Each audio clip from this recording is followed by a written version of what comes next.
মা কামাখ্যা নিয়ে অনেক পরিচিত পুরাণ আছে, কিন্তু লোককথা ও তান্ত্রিক ঐতিহ্যে কিছু কম শোনা বা অজানা ধরনের গল্পও প্রচলিত আছে।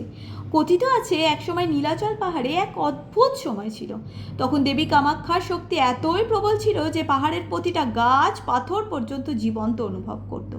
একজন তান্ত্রিক ছিলেন, নাম ছিল অচলানন্দ। তিনি প্রচলিত তন্ত্রের বাইরে গিয়ে এমন একটি শক্তি খুঁজেছিলেন যা দিয়ে তিনি দেবীর শক্তিকে নিয়ন্ত্রণ করতে পারবেন। অনেক সাধনার পর তিনি নীলাচলে এসে পৌঁছান।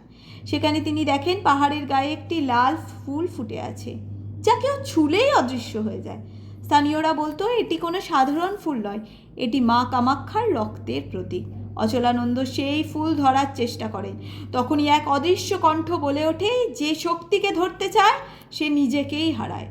কিন্তু তিনি কথা শোনেননি। তিনি ফুল ছুঁতেই পুরো পাহাড় কেঁপে ওঠে, চারপাশে অন্ধকার নেমে আসে। এরপর তিনি আর কখনো ফিরে আসেননি।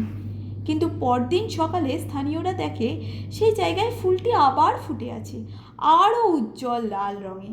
কামাখ্যা শক্তি ধরা বা নিয়ন্ত্রণ করার জিনিস নয়, এটি গ্রহণ করতে হয় শ্রদ্ধা ও আত্মসমর্পণের মাধ্যমে। লোভ বা ক্ষমতার ইচ্ছা এখানে বিপরীত ফল ডেকে আনে।